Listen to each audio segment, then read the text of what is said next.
another one of our sessions at the ICA, the Institute for Contemporary Affairs. Today we have a very special speaker, Major General Reserve Uzi Dayan. I have here his biography, and as I go through it, General Dayan has basically held most of the major positions in the Israel Defense Forces over the last decade, especially the head of the planning branch of the IDF, and as a result was involved intimately in many of our negotiations with our Arab neighbors, including the Jordanians, the Palestinians, and the Syrians.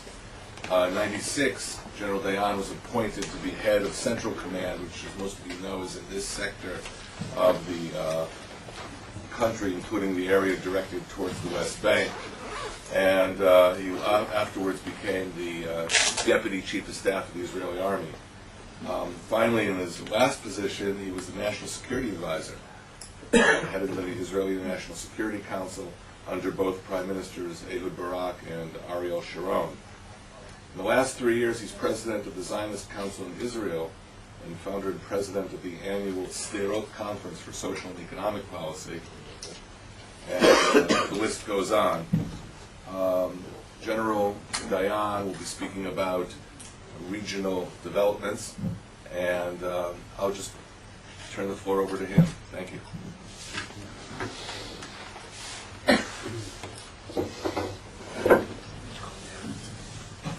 Thank you, Dave. Thank you for having me here. Our topic is deterrence. You really want to hear about deterrence today?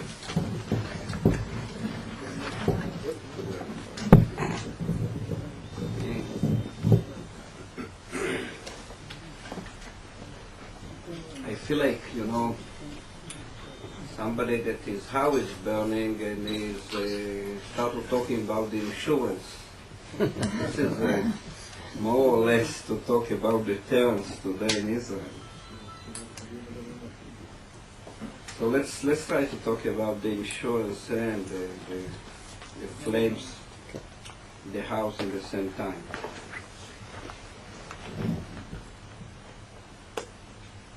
Israel lost a lot of deterrence in the last war in Lebanon. Actually, once there is a war, all your deterrence collapse. So we have to talk about how to rebuild, to regain the deterrence based on the result of the war or the conflict, etc. Because the best way to retain, to preserve your deterrence, like this piece of advice is how to keep your conscience clean. The best way is not to use it. The same way, the best way to preserve your deterrence is not to put it to a test. Because between Israel and the Hizbullah, there used to be a kind of a mutual balance of fear. What was the balance of fear? The Hizbullah can launch rockets on let's say 1/3 of Israel or the northern part of Israel. And for many years we knew that once there is a clash, we'll have to tell our people to seek in shelters for a week, 2 weeks, 3 weeks, we don't know. It depends the way that we can handle this threat. So the threat built up, and there was a mutual fear, mutual, let's say, balance of fear, which is actually a dual deterrence. The Hizbullah knew from their side that we can react and we can actually destroy Lebanon. They can't destroy Israel, so to a certain degree you don't enter this game. Once you enter to it, there is a balance of fear.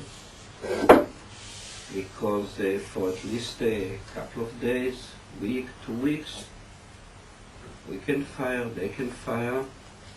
But then if Israel goes and actually activate our superiority, because we are much stronger, we can destroy Lebanon if we want. And they can't do it. They can't destroy the Israeli economy, for example. And the whole idea was that there might be even a kind of a balance, a kind of a more calm situation if every side doesn't, each of the sides knows that once you enter this conflict, there is a war, everything is broken. Both sides were kind of surprised. Actually, surprise is not the right term. You know, I think it's an American was telling me, speaking about husband returning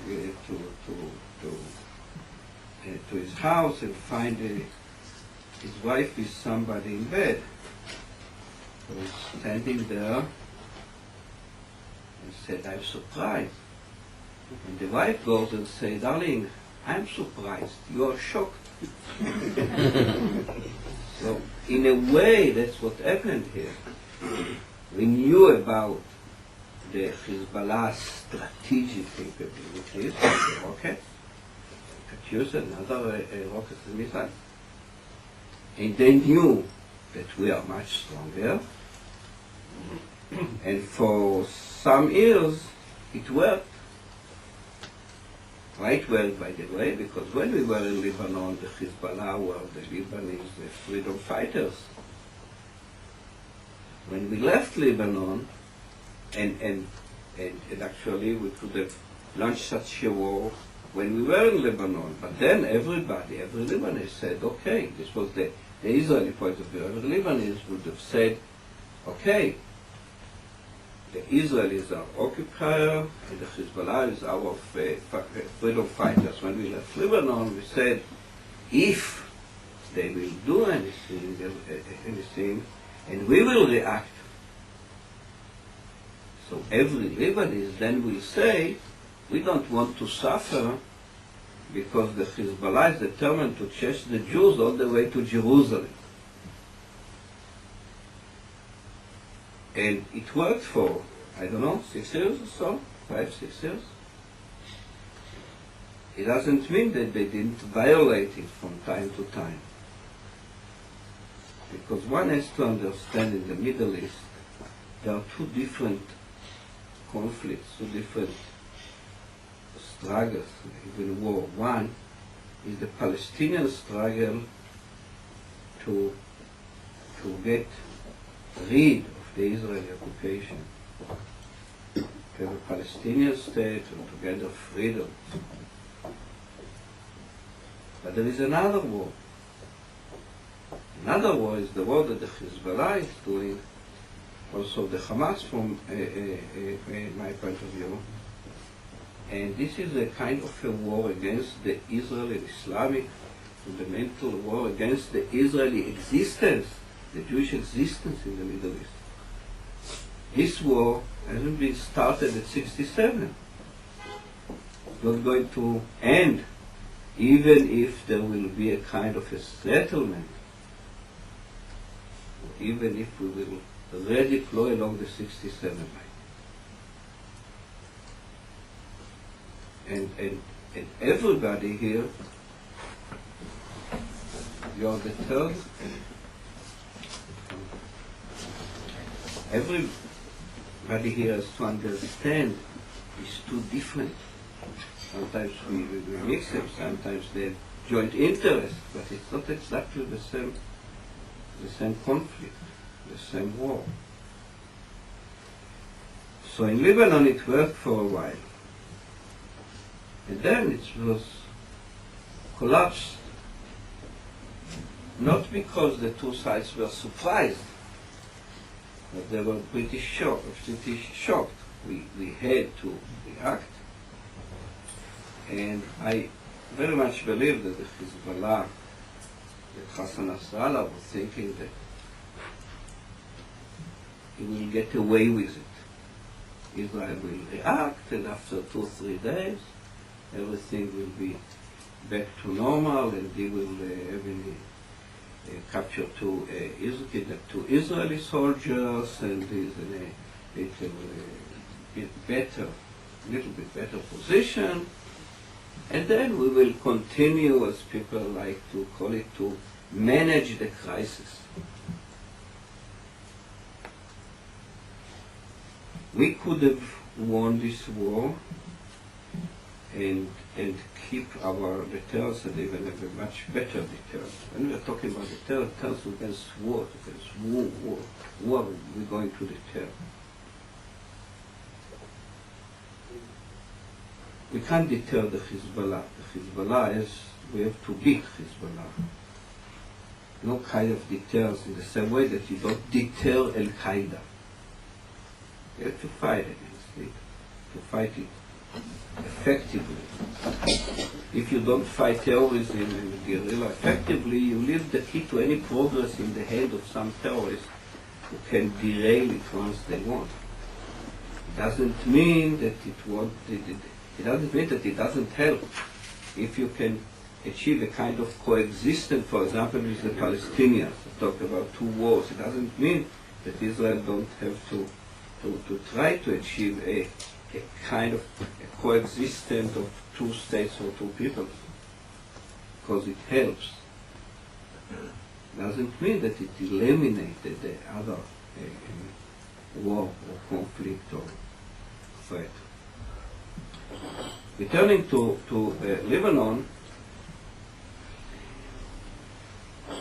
Israel has to deter two poles in the spectrum. One is Iran, the other one is the Palestinian Authority, the Hamas, the conflict between Israel and the Palestinians. Israel can deter Syria, for example, kind of something in the middle.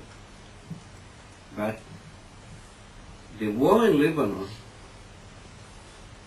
we didn't find a name for it. If you have a good suggestion for a name for this war, please raise it. This war in Lebanon, we could have beat the Hizbullah and then at least preserve or retain our deterrence in the places in which deterrence, as I say, works. It doesn't mean that it works everywhere. And usually it works until it fails. And we didn't do it. This war was pretty much in kind of ideal condition for Israel. There is no ideal war, so it's not something to look forward to it. But it was in a situation in which, first of all, to launch a war, you need three elements. One, it's a good trigger, a good reason. And we had a good reason. There was a consensus from here to Saudi Arabia about it. And the trigger, maybe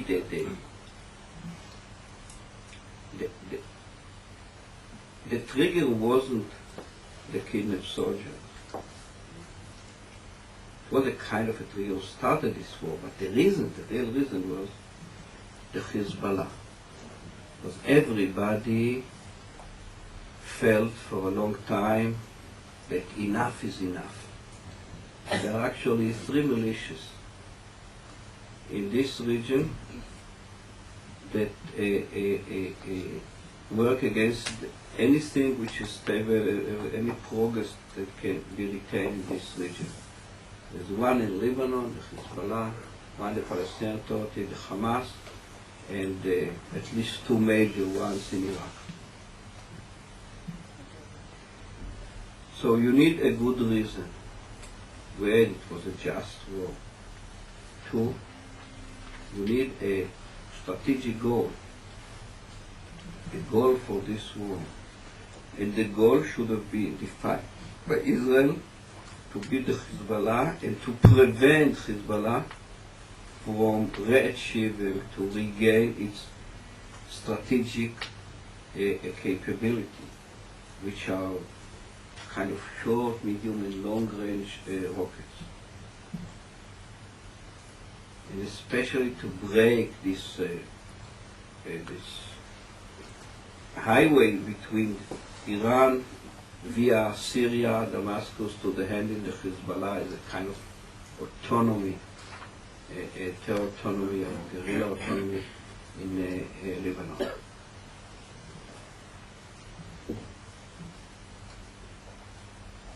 But we didn't manage to do it. There remained failures and problems in this war for Israel. One was how to take decision in the national security level, the security decisions, how to start a war, and finally how to end it. Resolution 1701, it's a very problematic resolution for Israel, because it doesn't give you the good news that it very much encourage the positive forces in Lebanon, especially Fuad Seniora, and this is good for Lebanon, this is good for Israel too. But it doesn't give you a real tool how to continue to chase the Hizbullah and to prevent Hizbullah to regain its strategic capabilities. It doesn't give you any tool, actually, how to release the Israeli kidnapped soldier. But the main issue is the Hizbullah.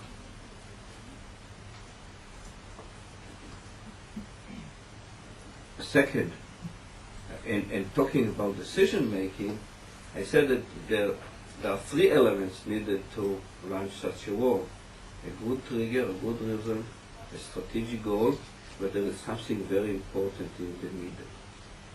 And this is a set of achievable missions, usually in this case military missions, that has to be agreed between the politicians and the generals. And these achievable missions has to be presented and say, if I fulfill these missions, I will achieve my strategic goal. And then you have to ask what the other side will do, and then go again and say, if they will react or what they will do, I still have a way to achieve my strategic goal by fulfilling my achievable missions, military achievable missions. It wasn't done. By the end of this war, the Hizbullah is still there. There is an asymmetry here, which is well known. In order to win such a war, Israel has, if not to destroy, to beat the Hizbullah to such a degree that the other forces or elements in Lebanon will complete the task. And to make a kind of a barrier, to isolate Lebanon from Syria. This is what you have to do strategically in order to beat Hizbullah and prevent them from being a strategic player. In order to win such a war for Hizbullah, it's enough to survive, especially against such a strong country like Israel. So what the Hizbullah has to do is just to survive and to continue to launch their rockets. We didn't manage to do it. We didn't do it. It was within our capability. We didn't do it And the agreement, the 1701 resolution, the one that doesn't give us a lot of possibilities or tools how to continue to do it after this war. So for Iran, I think it was a kind of relief. I don't think that for Iran it was a war that was launched too early. And they took a very high risk here because they could have lose their main force in the Middle East, their outpost in the Middle East. The Hizbullah, as much as we see, are kind of well, it was hurt, but not to such a degree that they can just regain its power, its supply, money, munition, everything that they do. And politically, apparently they become even stronger in Lebanon. And once you end the war in the Middle East, and there is a kind of a promise that there will be another war in the horizon, this is not deterrence, this is actually against every term, the opposite of a deterrence. It's to end the war, and everybody is talking about maybe another one in a year or two. But the main price or problem of this war, which has a huge impact on the Israeli deterrence, is the feeling in Israel that kind of a public feeling, very wide public feeling, that we need leadership and there is no strategy. This is much more important than deter technically or deter somebody. That's very much with the Palestinians. Talking about leadership, I was, for example, 10 days ago in a funeral in Sderot. I'm also the founder, the president of Sderot Conference for Socio-Economic Issues. And so I'm there every week, and I was in a funeral, and people start to talk. They say, nobody from the government is here. I say, you didn't want them to come. You said that you don't want anybody from the municipality, anybody from the government. Why you did so? And they said, because they don't count us. They don't really care, and we don't have any confidence. I said, what you mean? And somebody in a very simple language, even simpler than my English, said,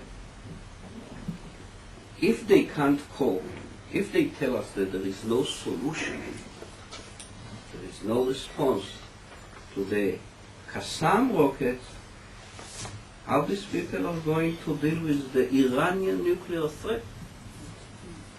He said it even in a much simpler language. Say they can deal with the Palestinians, how they will cope with the Persians. And this is the main problem. This is how you lose deterrence. If your own people say, well, we are strong, but I don't know.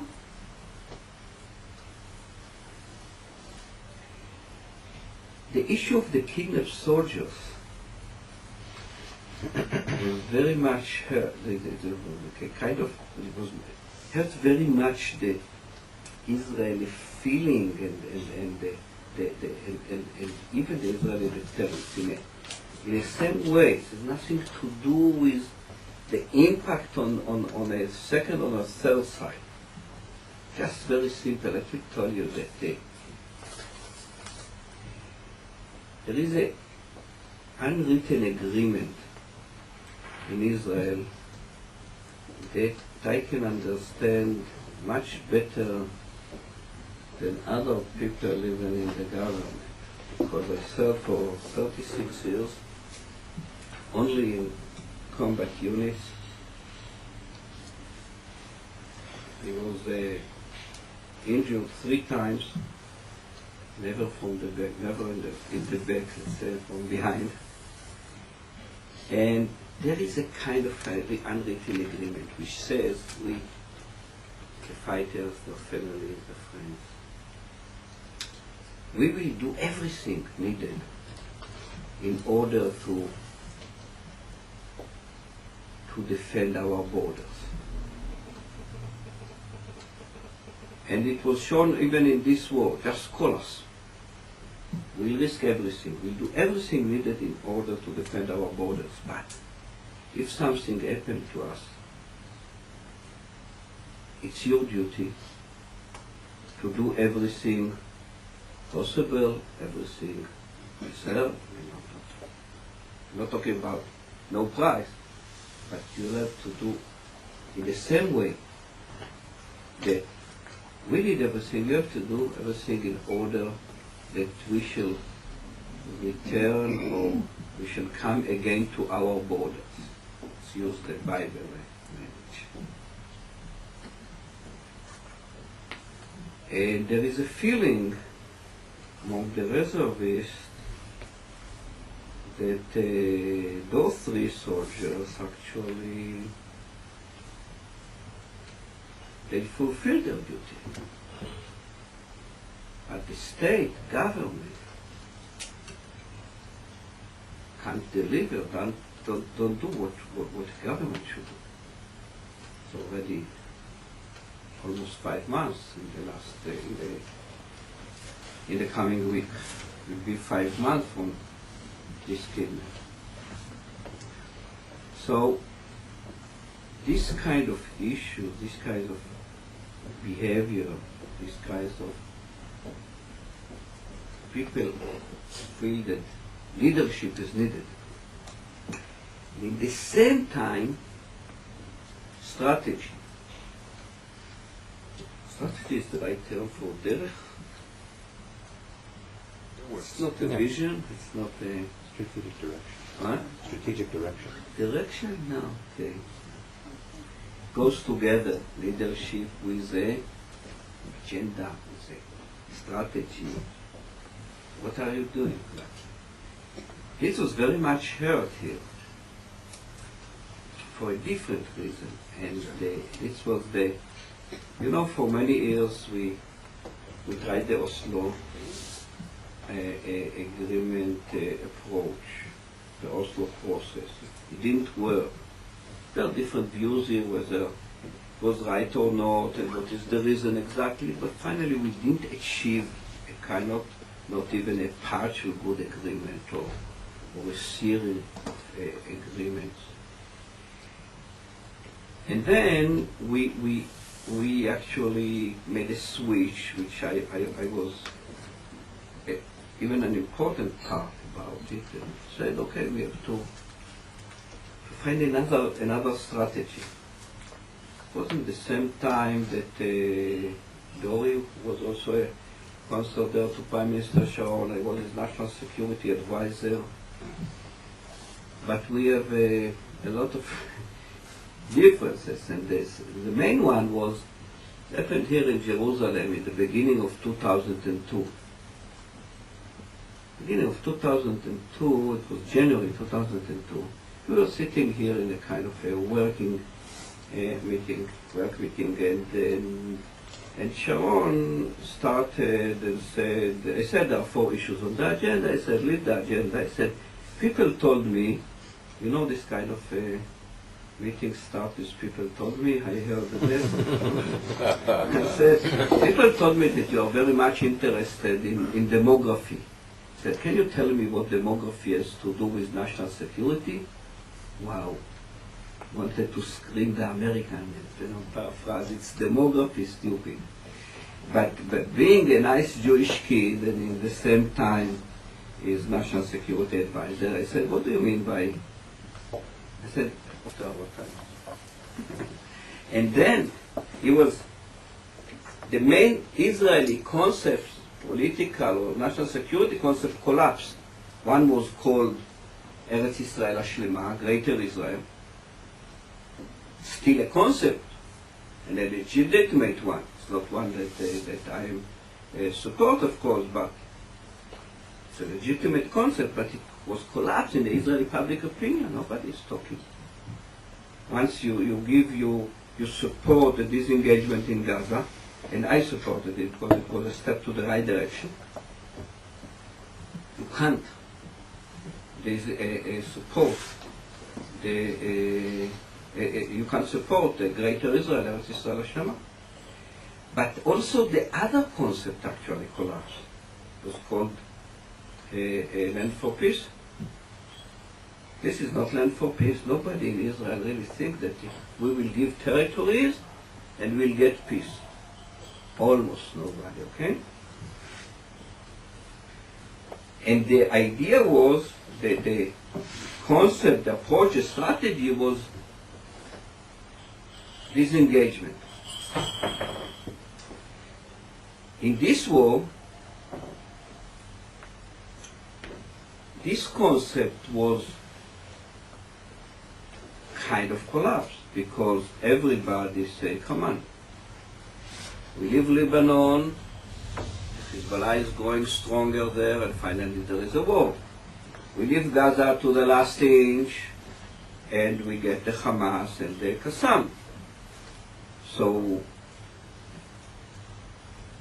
we are not suicidal bombers politically to do it in another place. We have to find another way. But there is a vacuum here. The same way, talking about Baker-Hamilton report, the same way that there is a vacuum in the American strategy. It needs very urgently that there will be a concept here. And this concept should take into account how to regain deterrence in the same time. By the way, Ben-Gurion once said about such concepts, he said there are 3 stages. 1 is dead, 2 is dead and buried, and 3 is dead, buried, and never resurrected. לא יקום לתחייה. He said it, by the way, about the ceasefire agreement between Israel and Egypt. But what happened here, the same way maybe that we're talking about strategy in Iraq, strategy here, that it's not enough to bury something. For example, the disengagement as a concept in this war was buried, but it's not dead. So it will be resurrected. Why? Because there is no another concept to replace it. This is, as you said, maybe the hope of, or the advantage or the strong point of Baker-Hamilton report. Now, why? Because there is no another, right now, there is no another strategy, another concept, what has to be done. And the only way is to return, from my point of view, is to return to this engagement, but to do it in a very different way. We have, first of all, to use force also in Gaza.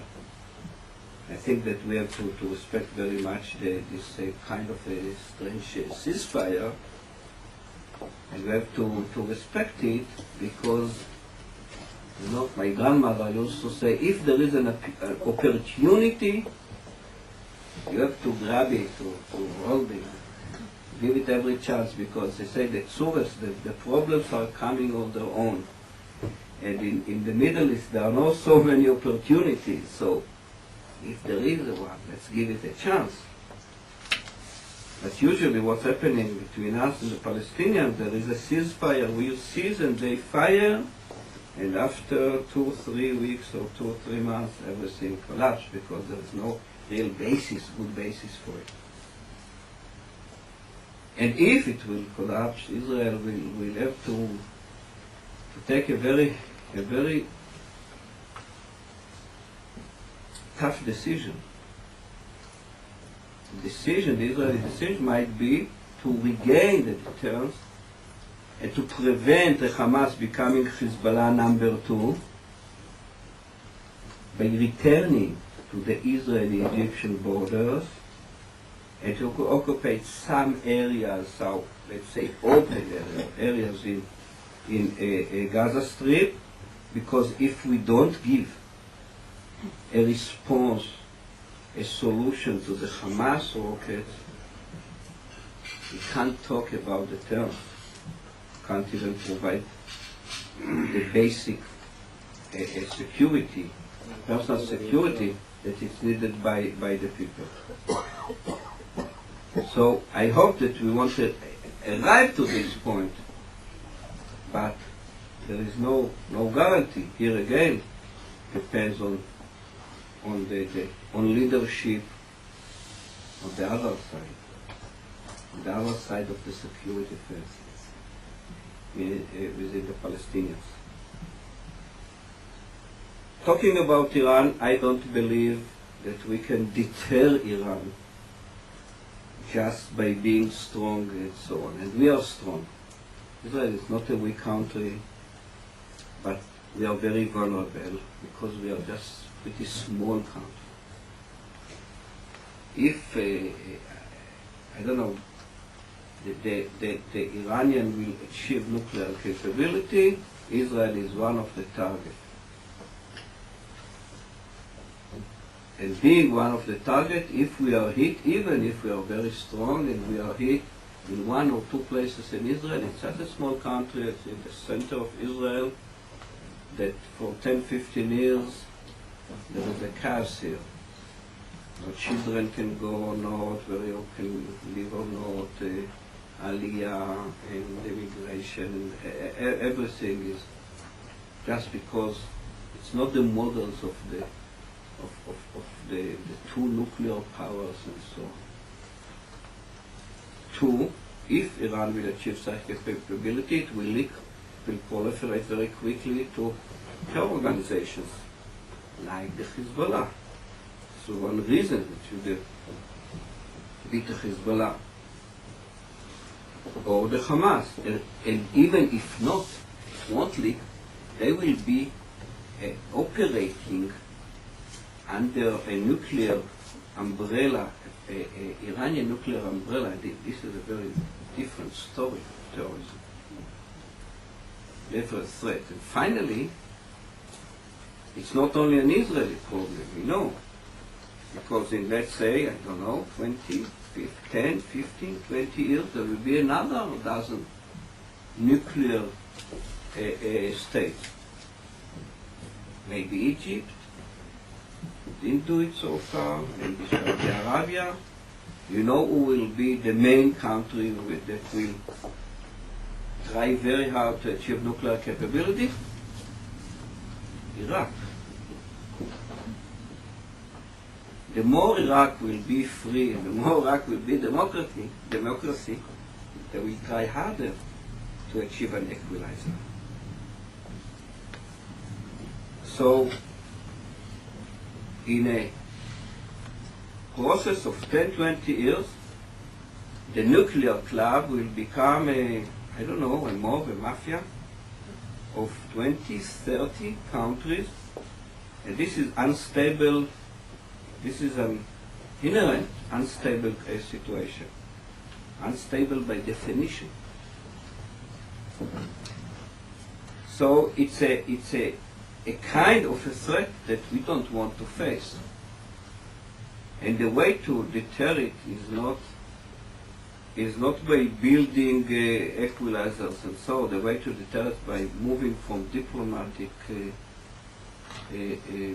measures to economic sanctions. And the year 2007 is a kind of a NPR or point of no return, or year of no return, not because there is no return. just because after 2007 the only way to prevent Iran from achieving nuclear capability will be by using military force, and nobody is really eager to do it for good reasons. So it's high time to move to sanctions, because I think that there is a good chance here to be effective. Taking all together, the Israeli deterrence right now is depend basically on building an updated national security strategy, which I try to describe at certain points, to go through a deep reform in the Israeli army, in the IDF, in the Israeli Defense Forces, and to gather a leadership that will be the right leadership to cope with the national security threat or issues that were described here, and that will be grasped by first of all, the Israeli people. In other words, I think that countries or states like Israel right now don't have to focus or to concentrate on our deterrence, but first of all to build the right basis for a much better, a much secured a situation or future to all the children of God in this region. Thank you very much.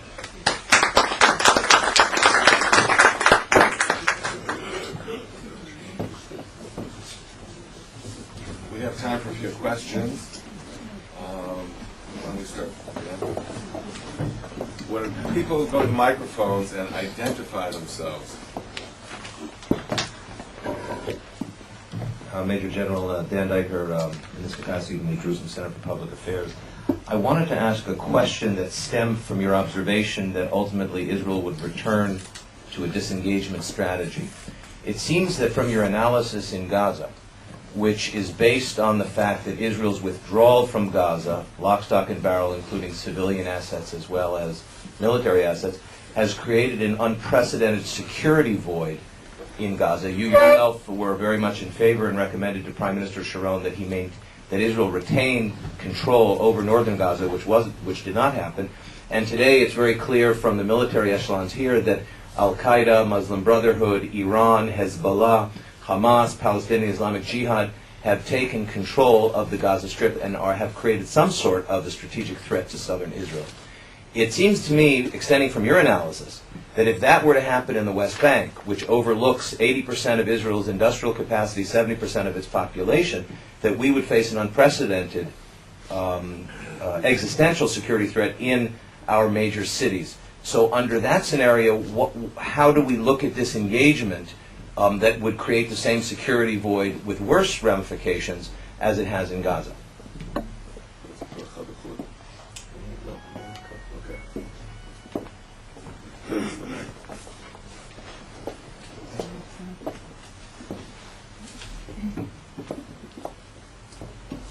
My name is Christine Ikono. I'm from Nigerian Embassy. I just want to ask two simple questions. You talked about the agreement. I don't know whether it's a written or an unwritten agreement that the soldiers will defend the borders, that the government will do everything to return the soldiers. I read an article from a columnist, incidentally an Israeli, where he was saying that he believed that the time had come where they should be reviewed. Because knowing that your enemies will go at all length to take the soldiers, he was saying that he gave the instance of a Jew some years back, I think in Germany, where he wanted to give everything to ensure the safety of the Jews around. But looking at what they will lose at the end, he had to forego certain things. I'm thinking that, don't you think that the time has come where there will be a review? Incidentally, the person who wrote that article lost a son, because when I was reading the article, I felt, oh, this man, you wouldn't know what the people, the parents would be losing, would be feeling. But he ended up saying that, he put the name and said that he lost his son in the IDF. So I'm just wondering, don't you think that the time has come when there will be a review of this? I don't know whether it's a written law or, an understanding. Secondly, I just want to ask about, you talked about the deterrence. When South Africa, after apartheid, the current government, South Africa had to abandon her ambition for nuclear weapons. So African continent, my continent, signed the agreement, where we have a now nuclear-free zone. What do you think about this region? Don't you think that Israel should work together with the other countries? Because, like you rightly pointed out, the proliferation, the fear of Iran having nuclear weapons is not only Israel being a target, there is the risk that it will enter the hands of the non-state actors, Hizbullah, Hamas, and all whatnot. So don't you think that Israel should also work with the other countries in this region to have a nuclear-free zone for the Middle East? Thank you. Are there any other questions? Please identify yourself. Michael Illouz from the French TV TF1. It seems that you've been surprised by the loss of deterrence of Israel during the past war. But isn't it the straight and logical result of the unilateral withdrawal from Gaza? Please. My name is Ken Kemama. I'm from Kenya Embassy. I was hoping General Dayan would give us some little insight on the Golan issues cropping up every day in different forums. So maybe something on the Golan and the possible threats from the Eastern Front. Okay.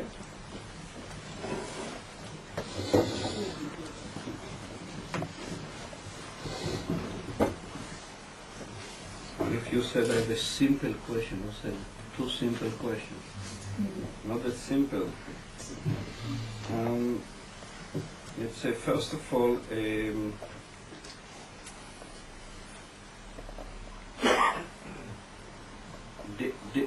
is a problem in building this updated strategy because, as you said, every place we live, there is a developing threat from this area. So what we have to do now is, first of all, in Gaza, give security, to provide security to people. And a state like Israel can't tell its people there is no solution. There is a solution. I don't think, by the way, I don't think that there is a solution just by using your military force. But think that in our neighborhood you can achieve a solution without using your force. Forget about it. You have to be strong. Then you have to use it. There is a saying here that by the end of the days, when the Messiah will arrive, then the lion will be lying down with the lamb. You mustn't be the lamb in this configuration. But if you are strong, you have to use your strength, your power wisely. Right now we are in a situation in which most people think that, come on, we tried almost everything. And we need a safety net here. I said it to Prime Minister Barak before Camp David. I said, you're going to an agreement which is everything or not, take it or leave it, everything or nothing agreement. It's a very problematic agreement because it's a noble cause, but are you sure that it will work? He said, I don't know, it depends on my partner. I said that if it won't work, he said, if it won't work, I'll expose the real face of Arafat and say, we tried everything, we went the extra mile, we gave it our best shot, etc., etc., and it didn't work. It didn't work. Why? Because we don't have a partner. I say then everybody will justify us. We understand that we did our best. I said, look, Barak, it doesn't work this way. I said, don't expect the rabbits or the guinea pigs, depends on your nationality. Maybe kind of the English you talk. I don't expect the rabbits or the guinea pigs in your laboratory to cheer up when your experiment succeeds and the whole lab goes in flames. You need a safety net. You need an exit. You need something, because you don't just talk to people and try our experiments, and if it doesn't work, we say, well, tough luck, let's go to play some cricket. There's usually another wave of terrorism, because people use force here. So the idea, forgive me for a minute, because it's, hello, שלום. כן, את מהרדיו? אז בעוד 10 דקות נדבר בהם. I'm sorry, but this is the media, and as you know, the media here is the real life. What we are doing here, it's a virtual issue. And the safety net that I suggested was a disengagement. It doesn't work to do it with a partner. Let's do it on our own. Apparently, it doesn't work. I mean, it doesn't provide the needed security. And I'm sick and tired of thinking whether Arafat could but didn't want, and the Abu Mazen they want but they can't. We need somebody that can deliver. Even if we have huge differences, but finally we can achieve something and it can be delivered. So if there is not such a way, we have to keep the door open, because maybe I'm wrong, maybe things are changing, and the only way in the long run is disengagement. Why? Because if we don't do it, we arrive to the same situation of South Africa. And we can't afford it, or we don't want to afford it, whatever you want. Israel can't be a real binational state. Maybe in 20, I don't know, 200 years. Not now. So we have to use our military force in Gaza if this ceasefire collapse. And if there is no other way, by the way, we don't have to have a solution or an agreement. Depends that it enough that we provide security to our people. In the long run, nobody come up with another idea but a territorial compromise and 2 states for 2 people. Maybe not perfect, but the only way that Israel will preserve is a sense of existence, being a Jewish democratic state, and I think that it's also the just way, or it gives the Palestinians that at least what the most Palestinians deserve, and this is the state of the world. The kidnapped soldiers,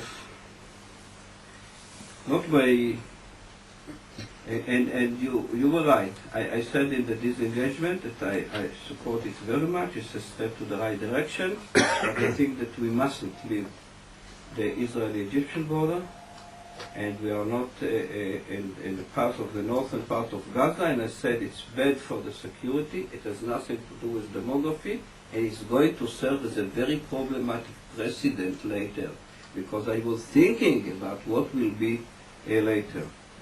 And I hope very much that we will preserve our so good relations with Egypt, which is a strategic asset for both sides. And this Egyptian-Palestinian border won't become exactly the friction point that will have an impact about these strategic relations between Israel and Egypt and Israel. The kidnapped soldiers, nobody is talking here about without any price and so on. It's true that the easiest way for a country is to say, I don't negotiate, I don't discuss, I don't care.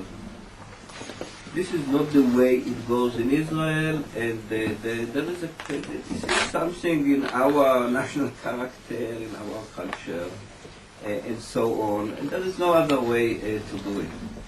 It's true that it gives advantage, or it makes the other side say, okay, it's the easiest way to do. And I think that when I said we have to do everything which is appropriate. For example, I think that our government made a very big mistake by signing or agreeing to Resolution 1701 with the kidnapped soldiers only mentioned in the preamble. No link and no sanctions. And I said to our Prime Minister, at least you could put in the agreement, in the resolution, a sign of life, or hand them over to the Lebanese authorities, who can reject such a suggestion. Apparently there was somebody who rejected it. Said when we a humanitarian cause and so on, but the reconstruction of Lebanon, let's make a condition that this money will be given, will be transferred to Lebanon, the same way of seeing that there is a solution here. Right now we don't have even sign of life, which is a very problematic situation. The nuclear-free zone. We adopted the policy of ambiguity. And unlike other countries that before they have even nuclear capability, goes everywhere and declare that it's going to use it against Israel, or that Israel should be transferred to Europe, and so on. People like President Ahmadinejad. We were so responsible, and this is why we adopted this policy of ambiguity. Even we were really with our back to the wall, like in Yom Kippur and so, we never violated it, this policy. So if we are talking a free nuclear zone, etc., let's start what other countries show their basic responsibility, and if we'll arrive to a days in which this policy of ambiguity is not needed, then we'll talk about it. Was clear about it, or pretty ambiguous?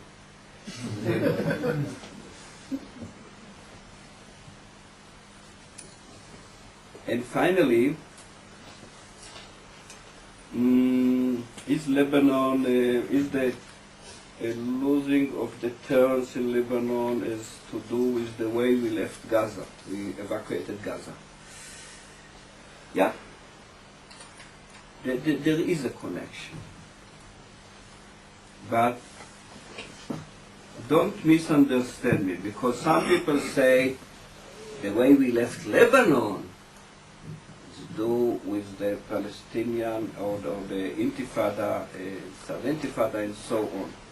Finally, we have to decide what is good for us.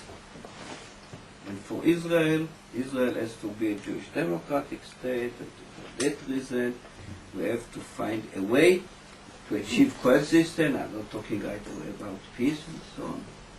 To achieve coexistence, to provide security, to fight terrorism effectively, and to achieve coexistence with the Palestinians.